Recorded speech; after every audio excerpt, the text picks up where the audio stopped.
Hello and welcome to True Crime Rocket Science. This is episode 5 in the What the F moments in the Chris Watts case.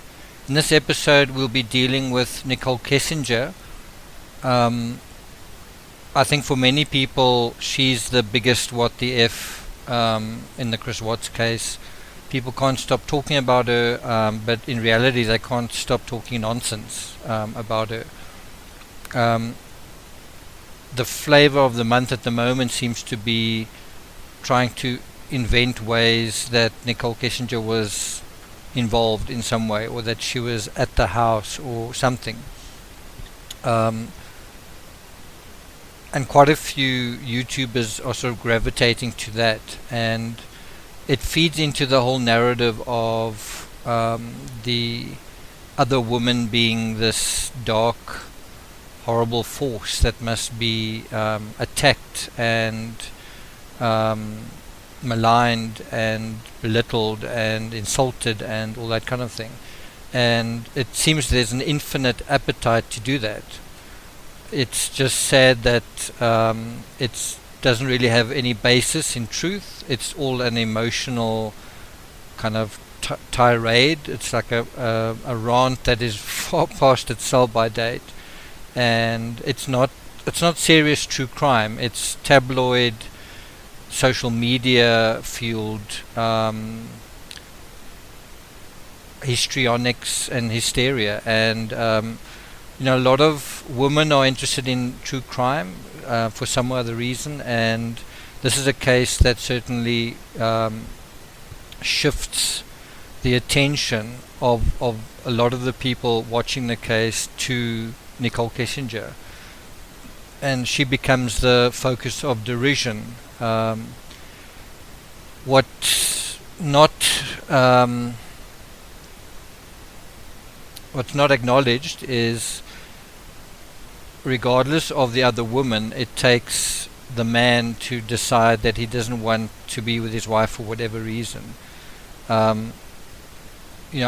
If you want to personalize it, I've also been in a situation where someone I really loved cheated on me, and you tend to blame, because you still love the person who cheated on you, you tend to blame the other person, and there's certainly reason to blame, opportunism and whatnot. But at the end of the day, you've also got to look at your own relationship and say, were you happy? Were you a good enough partner? Were you giving what your partner wanted from you, and vice versa? Were you getting what you wanted from the partner that was actually cheating on you as well? Would you have wanted it to have worked out? And so it's very easy to just blame the third party and say, well, it's all their fault. But there are harder questions sort of at work. In this episode I want to deal with 6 issues. I'm not going to enumerate them right now, just because that would in a way defeat the purpose of going through them.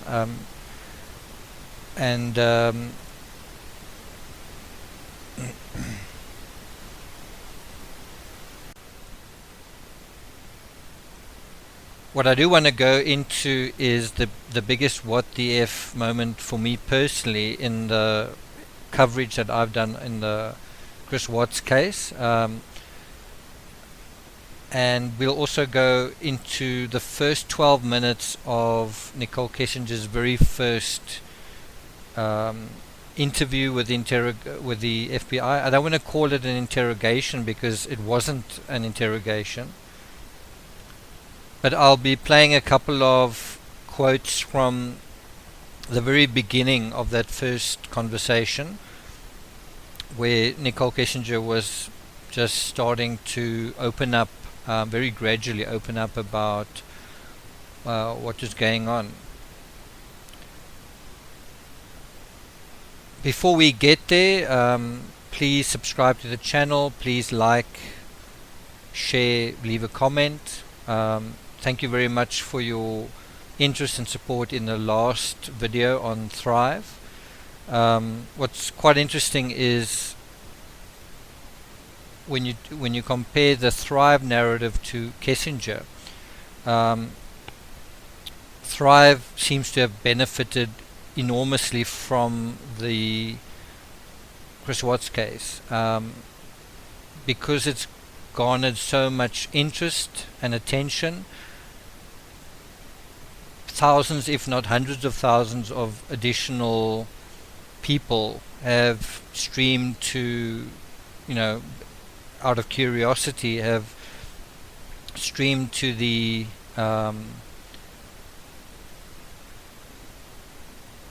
Facebook profile of Shanann Watts, and by doing so they've become a massive sort of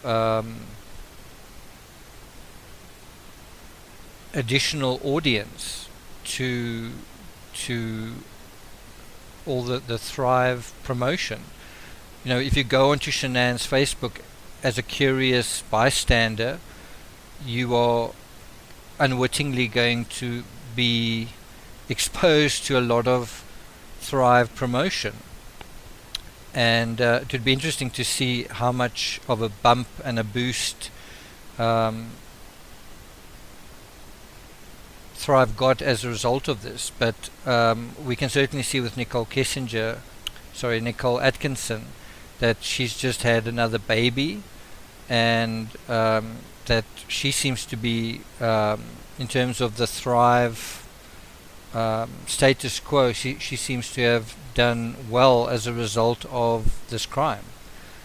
She very quickly got back into thriving after Shanann's death, and her parents took over, I think, her account, and anyway, that's a separate narrative. But it does seem as though Thrive benefited from this annihilation, and Kessinger didn't. Kessinger lost out. Some people's lives improved as a result of this crime, and some people's lives really went the other way. And one could say that the close family members haven't had this hasn't been a positive experience for them. I'm not sure about the Rusiks, whether they've benefited financially. People can draw their own conclusions around that, but I always find this aspect a very disturbing and troubling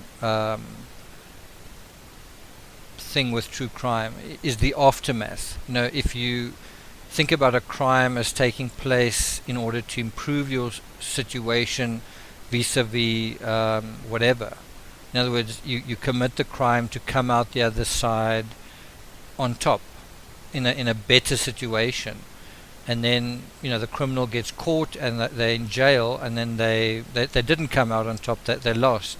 But then weirdly that mechanism transfers to somebody else benefits in some way from the crime, and it might be the victim's family, it might be some or other person that's related to it. It could be a defense lawyer, it could be a PR company, it could be a journalist, but there tends to be some kind of interchange, some kind of exchange where blood gets turned into gold, and that's often very disturbing. It's especially disturbing when you sort of think about it in an ethical way, and you say, should this person have benefited? Especially if it's the defense lawyer who becomes an icon or a legend. So in this case, it does seem as though Thrive made pots of gold out of the murder of one of its own.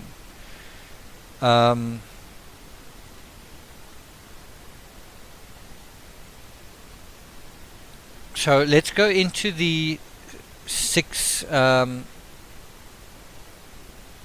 bullet points that I want to just touch on, starting with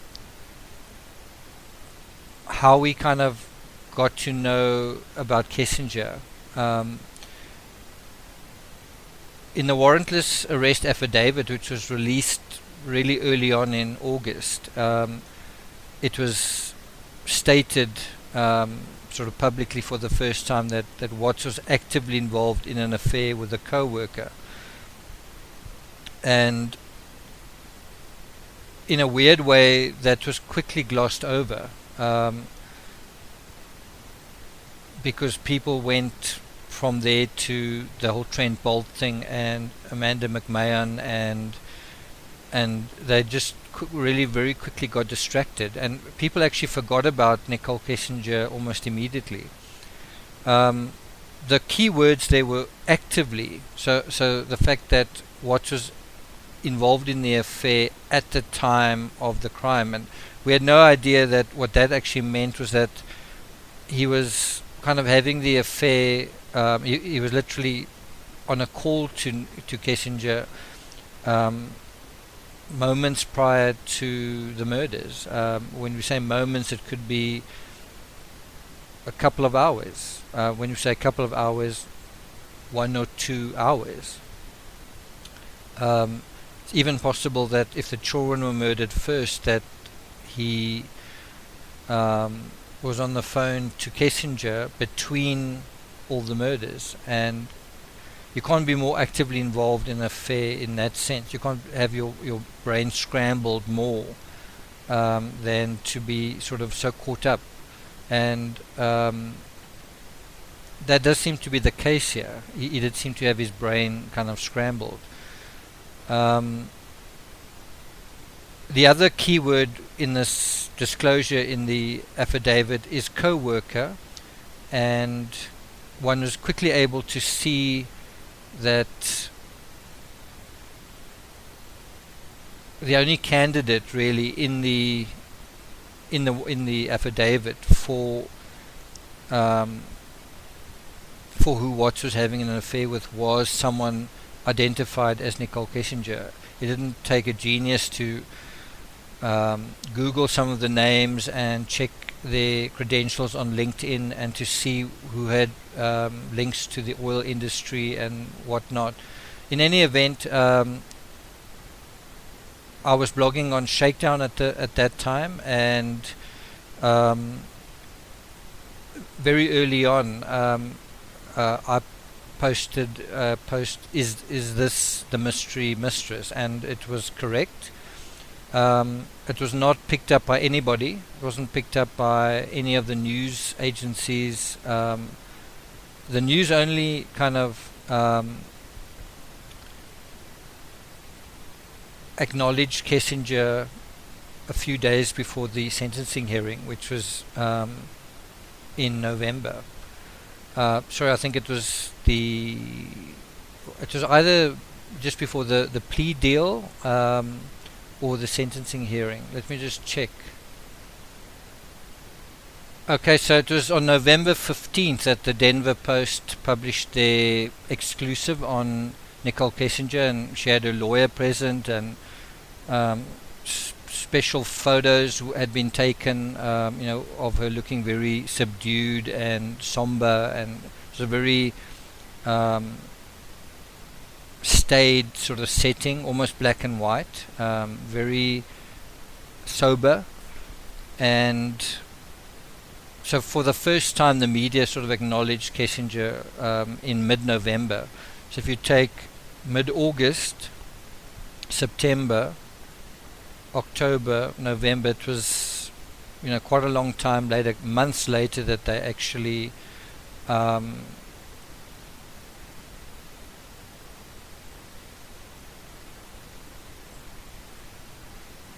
accepted or admitted the existence of the truth of Kessinger's involvement.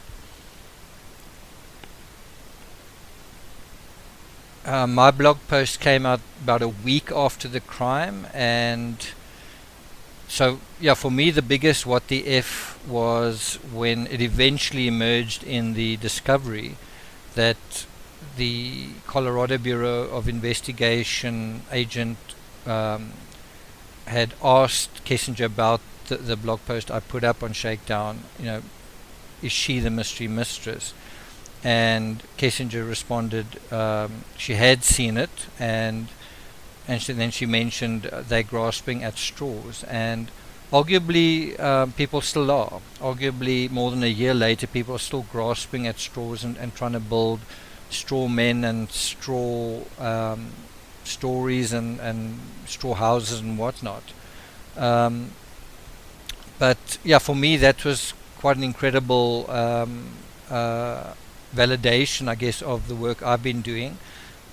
If you go through all the coverage, you will probably not find a single person who will mention that, because that would give me credibility and it would distract from their own efforts to be credible themselves. So you won't see the media ever acknowledging that, and you won't see any other commentator doing that. Make no mistake, everyone who's covering this case are kind of involved in a credibility battle. It's all like me, listen to me, I'm the one you need to go to.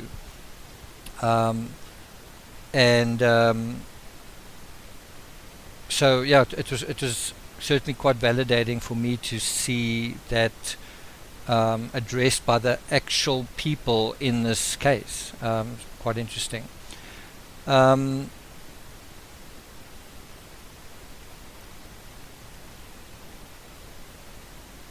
When we go to point number 2, which I'm going to go through very quickly because I don't think it's all that relevant.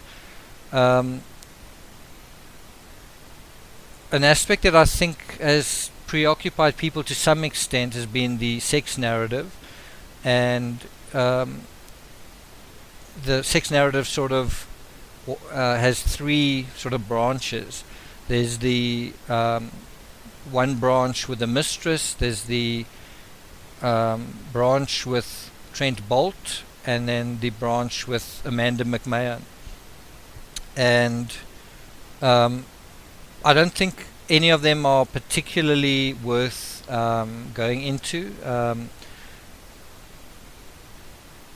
Trent Bolt reminds me a little bit of John Mark Carr in the John Benet Ramsey case. It was someone who seemed to pay a lot of attention to the case, studied it and got to know it, and seems to have gotten so caught up in it that he thought he was involved somehow. And in John Mark Carr's case, he claimed to be involved in what happened to John Benet Ramsey, but it turned out he wasn't even in America, he was in Thailand. But he managed to get himself extradited, and so he was flown, obviously at no cost to himself, from where he was living in Thailand to America, only to be sort of found not that he wasn't involved. But what did he get out of it? He got a lot of notoriety, and he got himself on television, and he got himself a free ticket home. What did Trent Bolt get out of it? I don't really want to go into that, but I'm sure he got something out of it. When you go to the sex narrative of Nicole Kessinger, also don't want to go into that too much, but we know that on the last night that she saw Chris Watts, she googled I think anal sex and threesomes and went onto porn sites and stuff.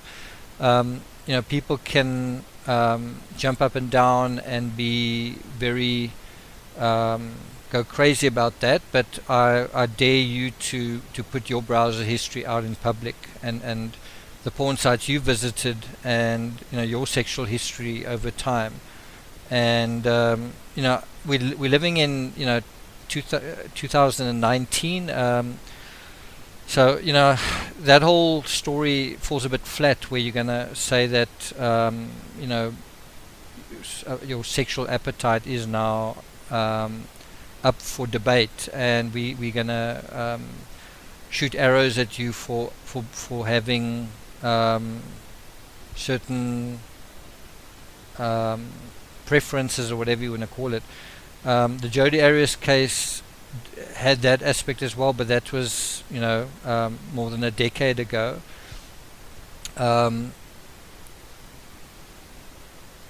In true crime, there's a lot of hypocrisy. People acknowledge the faults of the people they don't like, the people that are like obviously wrong in inverted commas, and sometimes they are very flawed, and sometimes they have made huge mistakes, but people are very sort of happy to see things in a very black and white judgmental way with other people, but they don't shine that sharp light and point those sharp judgments to themselves, and that's hypocrisy.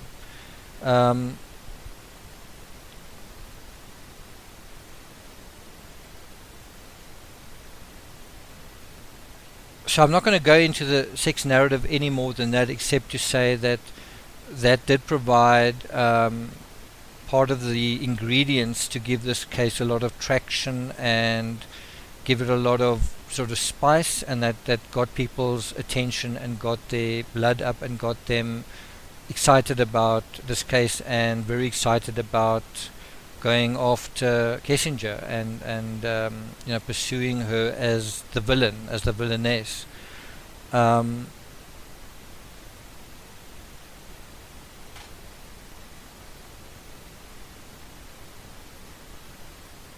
does wonder why the likes of Bolt and McMahon put up their hands. One could explain this possibly to say that some people want to rub shoulders with the case in order to gain significance. They want to be part of the zeitgeist, right?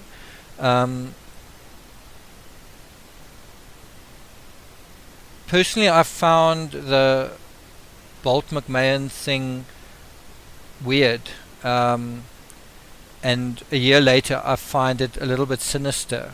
It could be just oddballs who were drawn to this case and they had their random reasons for it. It could be that, but it does seem very odd that when everyone should have been paying attention to Nicole Kessinger for those 3 months between when the case went to trial very briefly and when the crimes were committed, when people should have been talking about that, you had Bolt going on HLN and CNN even, and you had Amanda McMahon interviewed by Radar Online and so on, and that became kind of the focus for quite a long time, and it was just incredible that what we knew in the warrantless arrest affidavit was actually ignored. There was nothing about what's actively involved in an affair with Bolt or McMahon. I mean, if you were saying he was actively involved in an affair with a co-worker, then the question was Bolt a co-worker, or was he ever? No, he wasn't. Was McMahon a co-worker, or was she ever? No, she wasn't. So why are you even talking about them? And so this is the ridiculous aspect of the media, where they will go chasing their tails and they will go, and there's just not much critical thinking going on there. But in any event, that was the immediate aftermath, and for kind of a strange reason, when Nicole Kessinger was announced as the mistress, some people weren't surprised, and I think quite a few were. Some people were like, "Oh, so she's the mistress." We did get obviously fairly good images of her that she provided, or that were provided to the media, but it was still the same person, and then we got to know through the discovery and through her comments. But I wouldn't say that the sex narrative is the biggest WTF in this case, or even in this particular in terms of this particular episode. You know, people have affairs all the time. People have sexual adventures all the time. The internet is full of that kind of stuff, and people are reading books like 50 Shades of Grey all the time. So to sort of you know, be all indignant about it is strange. I do think with Kessinger you are faced with the question of how should society, how should the public, how should we respond when there's a situation like that, when someone cheats on a partner. How do you respond?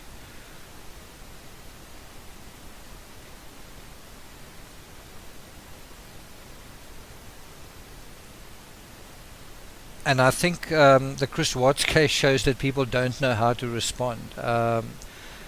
It is a difficult one. You know, I've been in that situation myself, and I've probably in the past given one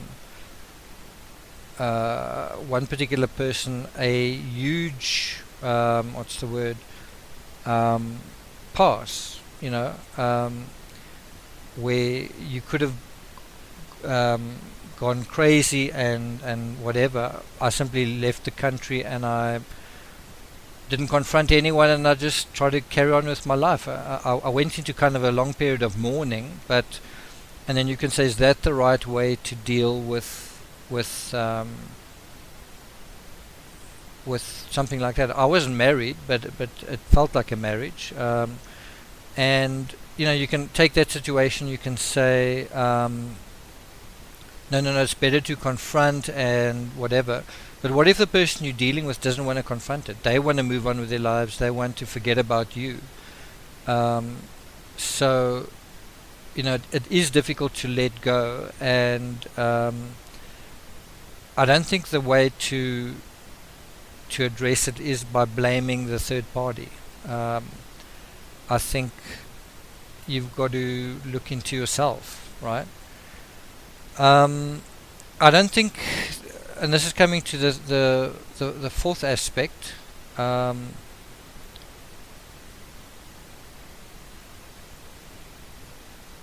don't think the nude photos of Kessinger are a big deal either.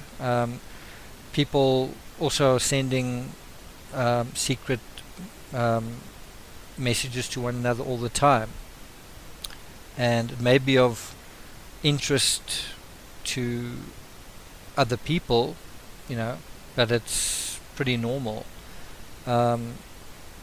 Is it frowned on in the situation of a marriage? Of course it is, but it's people having affairs. It's fairly normal. So I do think if you had to see some of those images, I think you would get a sense of what Chris Watts was seeing and what was hooking him in, what was sort of catching his attention and keeping his attention.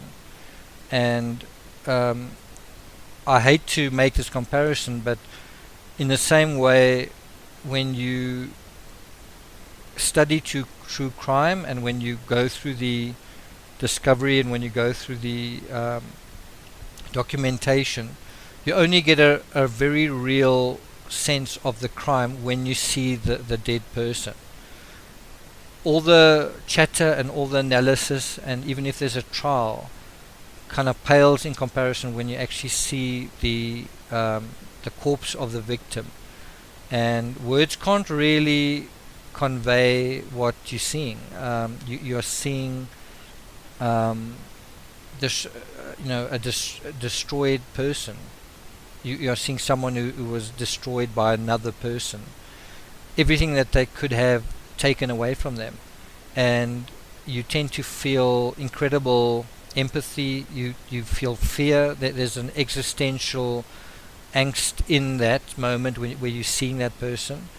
And all I'm saying is there's a parallel to that, to that primal sense of injustice where you're seeing the dead body, and in some cases they're naked, in some cases they are horribly mutilated, and those impressions burn themselves into your brain, and they are often withheld from the public, but those impressions speak more loudly than virtually anything else in these cases. And so in the same way, if you think of the naked bodies involved in an affair, that is the visceral power that is in a way driving part of the crime. That is this addictive, highly charged, red-blooded experience that people are going through.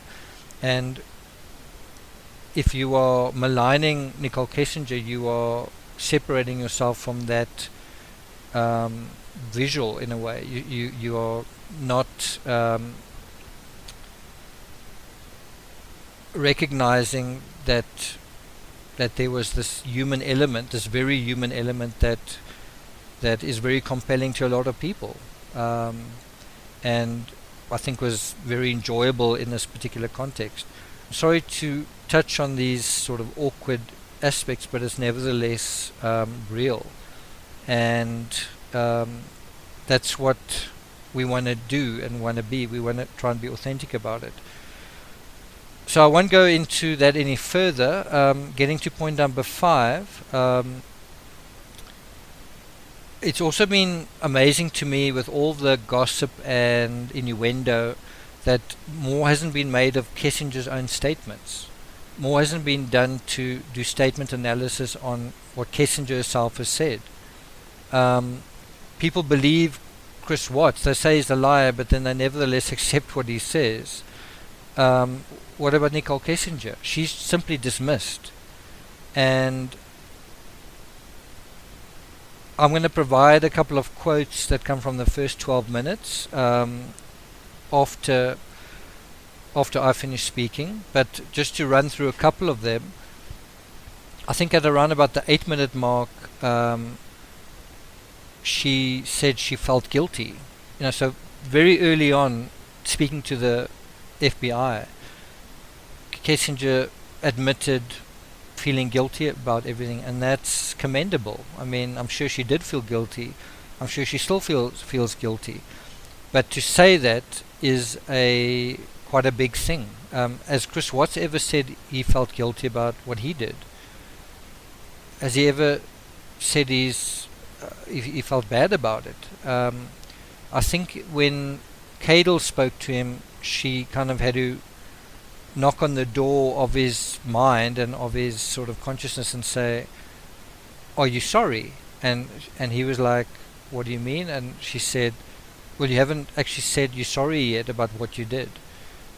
It just hadn't occurred to him to say that.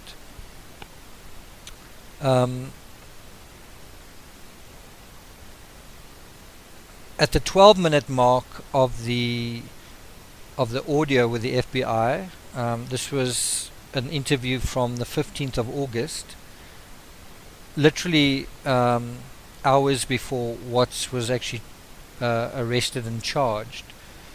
So it was a very timeless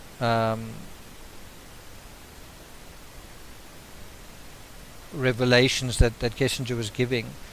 But she said at 12 minutes, she said that was one of the only times I was in public with him. And what she was referring to was when she went to eat out with Chris Watts at the Lazy Dog on Saturday night. And that's quite an interesting revelation in itself, is that very early on, not very early on, very late in their relationship, they took kind of the risk of eating out in public. Bear in mind, Shanann is married, Shanann is pregnant. According to Shanann, they are still together. According to Chris Watts, from what everyone sort of knows, they're still together. I'm talking about the close friends like the Lindstroms and the Thayers and so on. And so he takes the risk of taking her to a nearby restaurant and they have dinner. Now, this also shows premeditation in the sense that he's already resigned himself to committing the crime. So he doesn't mind if people see them that much, because in his mind they are divorced, and divorce means she's dead to him and she will soon be dead.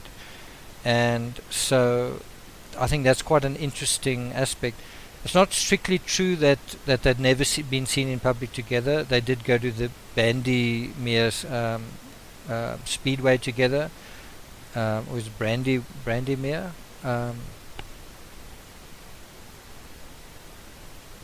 And besides the Bandymere Speedway, they went to the museum, the car museum in Boulder, and then they also went to a couple of restaurants there, and then they also went to the sand dunes. But a lot of these were remote locations, and if you're going to have an affair, then you want to be together in public somewhere else. So obviously going to the restaurant in the Lazy Dog restaurant close to her home was a bit of a risk, but according to Watts, he was getting in a divorce, so they could, right? It just shows that he'd clearly made up his mind Saturday night what he was intending to do, and he kind of had to go through with it. And then there's another little clip at 15:10 in the FBI interview where Kessinger says, "I talked to him on Sunday night and he was fine." And I think that is just an incredible statement. I mean, he's about to commit murder. I believe he'd already committed murders. He'd already killed his little girls at that point, and she says he was fine. And it does seem as though he was. I mean, even when we see him the next day, he does seem fine, doesn't he? He's just committed this atrocity, this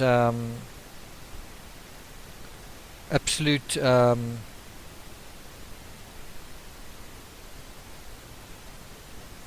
abomination. And I mean, even in terms of true crime, the scale of this crime is, to say an aberration, it's an understatement. It's a triple murder, and to come from that cool, calm, and collected.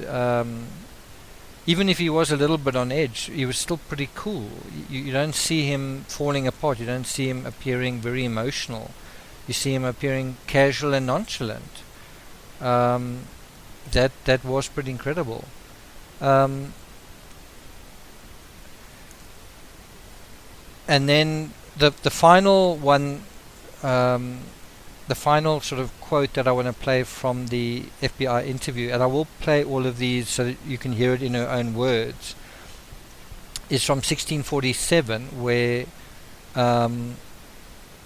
Kessinger said, "I didn't realize the seriousness of the situation at that point in time." And I think she's talking about when she spoke to him on Monday. But even that is a genuine statement from her, to say, it took a while for the dark, devastating reality of this disaster to steal up on her. It took a while for the shadow of what had truly happened to creep into her reality. And people must realize that when you're in love with someone, you don't want to believe bad things about them. Even when you suspect things, you try to push that out of your mind. In the same way, when Chris Watts was cheating on Shanann didn't want to believe he was having an affair. It's how narcissism works. You want to have the best reality for yourself, so you don't want to acknowledge a reality that's not good for it. But that doesn't mean it's real. It's your narcissism that's interfering with reality, right? And Kessinger has her own narcissism, and where she doesn't want to believe that something terrible has happened to his family. She wants to believe that something has happened that suits her, which is that Shanann has left voluntarily. Shanann doesn't want to be involved with Chris Watts for whatever reason, and this then opens the door for her to take the next steps with him. And she wants to believe that. but she finds that she can't believe that as more and more information comes to light. And Chris Watts also knows about this thing of wanting to believe certain things, and he's also trying to press those buttons. He wants to nudge you in a direction where some people might want to believe or be inclined to believe that Shanann might have done something to her children. So he's weaponizing that idea.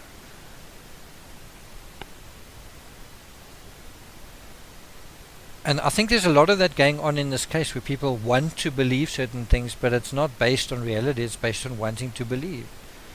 And apply that to Nicole Kessinger. She wanted to believe that Shanann had simply left, that she might be back later. But as more and more information came out, she realized she can't believe this. It's really bad, right? And this brings us to the final point, which to me is the biggest what the F in terms of Nicole Kessinger. And it's the internet search she did for Amber Frey. Now, I've written a trilogy of books on Scott Peterson. I'm very familiar with the meat and potatoes of that case, and they correspond in many ways to the Chris Watts case. If you want psychological background and insight into the Scott Peterson case, then read about the Watts case. If you want insight into the Watts case, go and read about the Scott Peterson case. And this brings up the topic of intertextuality. That's a true crime rocket science ism, which is about how one crime can influence another crime. And this is a classic example where someone in a crime, someone who's at the epicenter of a crime, does research in another case to inform her situation. And this, I believe, is the unexplored country of true crime, is the extent to which crimes inform other crimes. Not only the people that are close to the crimes, but also the murderers themselves, where they take inspiration, where they learn lessons, where they educate themselves in terms of their own premeditation using other topical cases. And I've mentioned this before. I was writing about Casey Anthony when the Chris Watts case happened. I had to stop writing that particular case because the Chris Watts case happened. And what that suggests is that it's possible that Chris Watts was aware of the mechanisms of the Casey Anthony case in terms of where you dispose of a body, and in that case the body almost successfully disappeared, but not quite. And could Chris Watts come up with a better idea of disposing of a child's body? And I think he thought he could. In Casey Anthony's case, she gave the name of a nanny, and that sent the police on like a wild goose chase looking for Zanny the nanny. And Chris Watts, any other person reading that case would have thought, you know what, if you just never gave the name of the nanny, they probably would have searched for her forever. But by giving the name, she kind of shot herself in the foot, because there were only so many Zannies and there were only so many people. Do you see what I'm getting at? And so somebody cynically looking at that may have thought, if you just say that she went somewhere with someone you don't know. And isn't that exactly what Chris Watts did? And that's the intertextual element.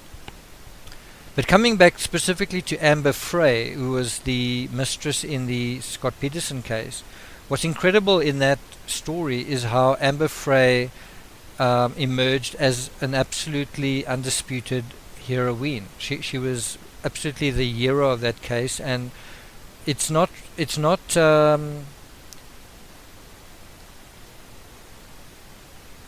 in dispute the fact that Amber Frey's testimony and her involvement is why Scott Peterson is in jail. If Amber Frey didn't cooperate, if she didn't come forward, if she didn't testify in court, all those things, Scott Peterson would have gotten away with murder. There was virtually no evidence connecting Scott Peterson to his crime, and in effect he was found guilty because the jurors were appalled at his nonchalance when he was recorded in his many conversations talking to Amber Frey, and a lot of those recordings one can listen to now, where you're listening to Scott Peterson talking to Amber and addressing certain aspects, and it's fascinating to listen to, but it's also so disturbing. But in any event, Amber Frey emerged as the hero in the saga, and so many aspects are the same.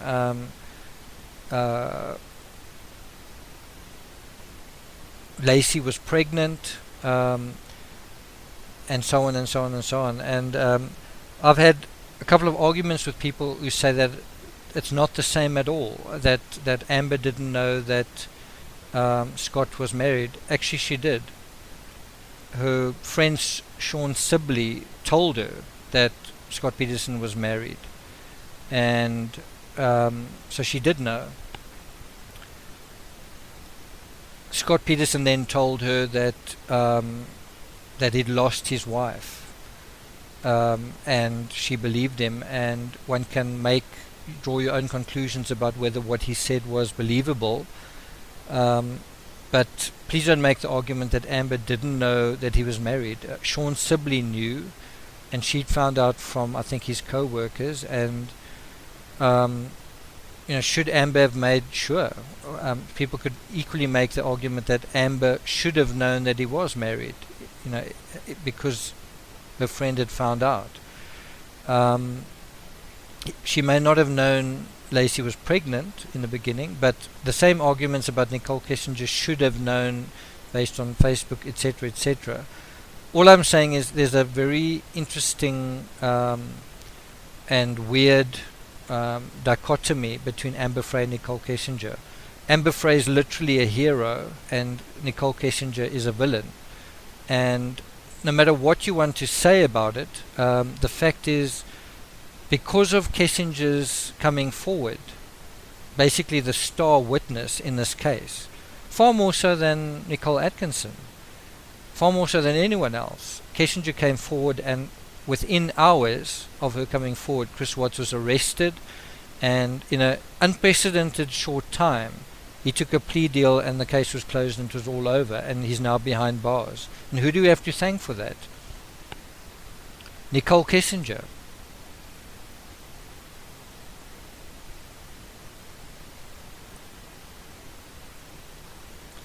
And I don't think it's in any dispute that people will say the villain of the story is Nicole Kessinger. In some forums, she seems to be more of a villain than even Chris Watts. It's almost like she was calling the shots, and he simply did as he was told. And so in that casting, that recasting of the story, Kessinger's even more evil and whatnot than Chris Watts. It's not true. It's because of Kessinger that she betrayed Chris Watts pretty early on. She betrayed him, and you must bear in mind, she was in love with him, she was sleeping with him, she had big plans for him, she wanted him to move out, and they were going to be together. She also wanted a fairy tale with him, and instead of sticking with him and just withdrawing and whatever you want to call it, she came out, and she voluntarily approached the feds, and she spoke to them on the Wednesday, and she also apologized that it had taken her that long. And by that night, Chris Watts was arrested, and he was never even said to his father, I'm never going to see the light of day again. And I don't know if Chris Watts even thought of it then, but the reason the interrogators closed in on him as quickly as they did from round about 4 o'clock onwards was because by then they had the intel from Kessinger. By then that conversation they'd had, the FBI had with her, had been concluded, and some of the vital information conveyed to Frederick PD. And so they were able to come back into the cubicle when Watts was had finished the lie detector test, and they were able to hit him with the fact that he had lied about the affair. And that they weren't very sure what was going on. They knew something was going on, but Kessinger provided them with the ammunition to confidently accuse him of lying and deceit and other things. And so she created this vital turning point in the Watts case, and a lot of people don't believe it or realize it, but Chris Watts could have come off this case without a life sentence. He could have gotten a lesser charge on a couple of aspects. That's maybe something we can talk about in a different episode, but he definitely had a defense case, and if Kessinger had not come forward, if put it this way, if Kessinger had testified in his favor, it would have been very difficult for prosecutors to convict him to the extent that he's been found guilty. I don't think her testimony would have been quite as vital as Amber Frey's, but it certainly was absolutely vital at the time that she gave it to the FBI. And in this sense, Nicole Kessinger is the hero. In this sense, even though she was having an affair, she recognized that something had happened to Shanann and the children, and realized this isn't right, and there's something wrong with this guy, and she took action. And for that she should be commended. For that she should be acknowledged, recognized, and her role accepted. And I hope that will be the case, because at the moment, the fact that it's not is one of the biggest what the ifs in this case.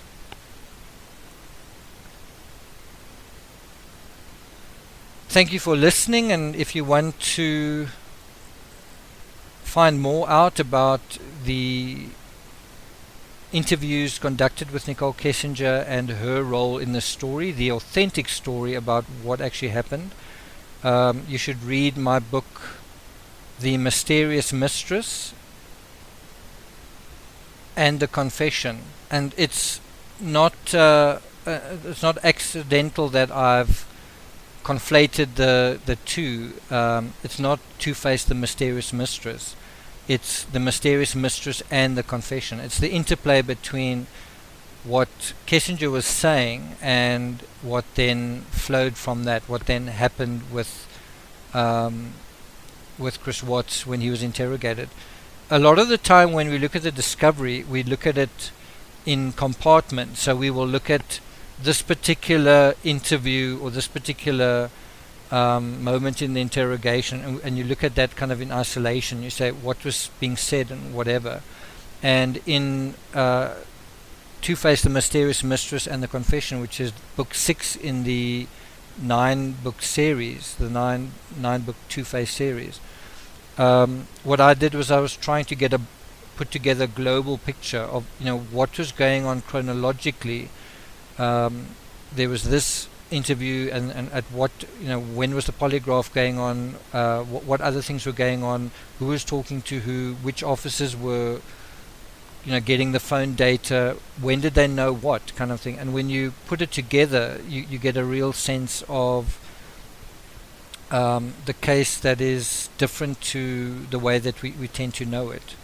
You're getting kind of a global picture in real time, and that's also why I say I would really love the chance to make my own documentary on this case, because no one's really done the due diligence of the chronology. And if you just do the chronology in an authentic way, you're going to get you're going to get the sense of this case in laser sharp focus.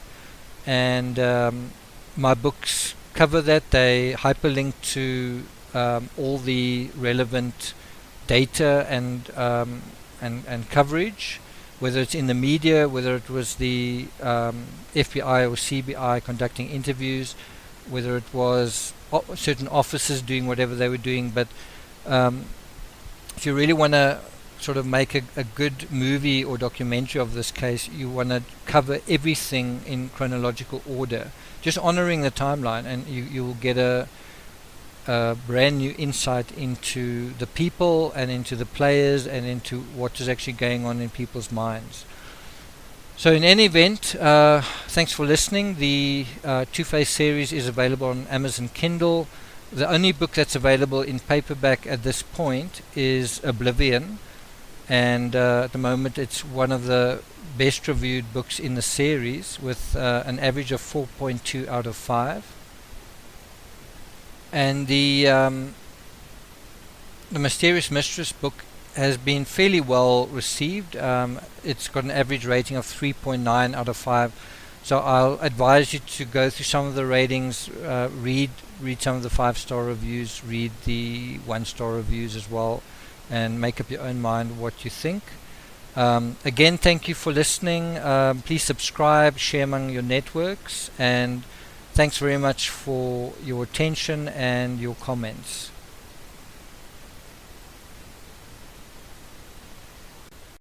Philip Jones. Today's date is August 15th, 2018. Interviewing Nicole Kessinger with Mark Hilaire. My standstill on that, and and I feel guilty that I should have waited to, I guess, initiate anything that we had together until after his divorce was finalized, as opposed to doing it while they were in the midst of separating. It was like talking about. So and this, it's not uncommon, and it's not. We appreciate you being forthright with us and telling us about this, because it is significant. We're trying to go through everything that we can as far as the investigation right now to figure out what happened or what's happening. So we appreciate you telling us about this. I know it's not an easy thing to do. So can you tell me a little bit more though? So you guys started talking, and then when did it develop into more than just talking and more than just friendship? it was the beginning of July. Yeah, July. Okay. So. And then, as far as texts and phone calls since Saturday, has anything been odd to you? Anything that he said or written that strikes you as being strange or not truthful? Or? No. Well, so I talked to him on Sunday night, and he was fine on Sunday night. I didn't have any issues with him. All right, I didn't realize the seriousness of the situation at that point in time. But no, she didn't come home that night. And then I talked to him that night too, and he really didn't seem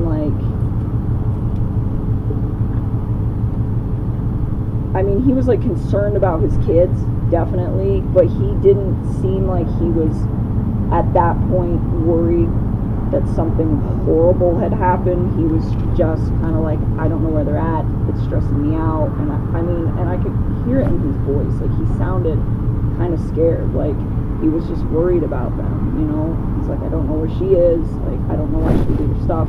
So he was worried, but it wasn't, worried I think somebody would sound if somebody they loved was not at home, but at the same time, I think at that point, he was convinced, I was convinced that she probably just left the day. I really thought, I was you know what, I bet she just needed a break from him, and she needs some quiet, and she probably took the kids, and she'll be back in a day. That's kind of how I had it in my head.